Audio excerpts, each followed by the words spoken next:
In this video, I'm going to show you what you can do if you're animating something in MeoMotion, and let's say you wanted to have an effect on your sword or an attack, and you didn't include it in your original layers when you exported from Photoshop or whatever you're using, and you've already created some animations, but then you realize later you want to add some effects. You want to add some other sprites to your animation. Before you couldn't do that, but I've modified MeoMotion so that it's actually possible. So the way you do that is, let's say for example this effect doesn't exist. So in your original art you have all your various layers that you export, each one with its own name. You create this effect to add, and it's not really going to matter where it's positioned, and let's say you create another effect to add.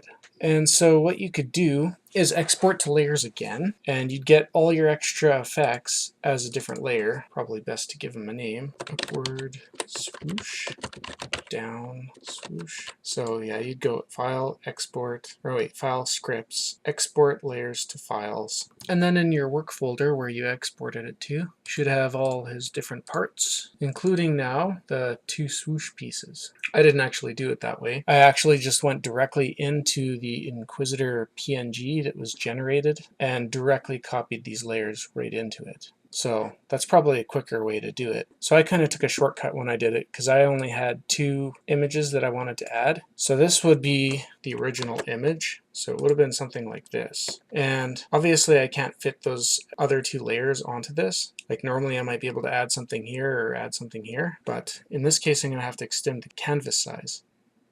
So I just went canvas size and made it relative to this corner here, and added additional width to make the canvas grow to this size. And then I took these two layers and I just kind of squished them in here by resizing them because they were a little bit too big. And they can be resized in MeoMotion anyway, so it doesn't really matter. I'm not really losing much detail to the image. It's just for an effect, so it doesn't have to be overly detailed. And so I just squished these in this extra canvas space that I added. Then I used the info window, and depending on what software you use, there should be an equivalent to tell you where the pixel is that you're pointing to with your mouse. And I use that to figure out the starting coordinate. You can see it's x460, y0, and as I drag it out, it actually shows you in this one the width and height of the rectangle. So you just write those down and then get the ones for this and write it down to your starting coordinate, which here is 448, 191, and then it's 326, 142 for width height. So once you got those copied down, you can save this back as the PNG for your work folder. That's in the same folder that your project saved into. So you'll have to make sure you copy it into the same folder as your project, your MeoMotion animation project. By default, it should be there. So once it's in there, so you'll see your project file, your Inquisitor or whatever yours is called. That's the new art file you made. And then your txt file that holds all the rectangles. So normally the project doesn't require this Inquisitor txt. It holds all the rectangle information, but when you initially create the project, it imports all this information. I've reprogrammed it now so that if this folder is included, or if this file is included beside the project, it'll check to see if any new ones are added. So I added these two new ones. I switched the order of them so that this one's 19, this one's 18. It doesn't really matter, it's just the name of it. This is the rectangle of the first one we looked at, and this is the rectangle of the second one we looked at. So now when you run the project, it knows about these two, and so you can add pivot points for them if you need to. So you'll see these extra two pieces, and you can go to the pivot editor. You can change where they pivot. If you want, you can assign them to a bone. I just have them assigned to the character so that they kind of follow the character, but it probably would have been better to have these attached directly to the sword.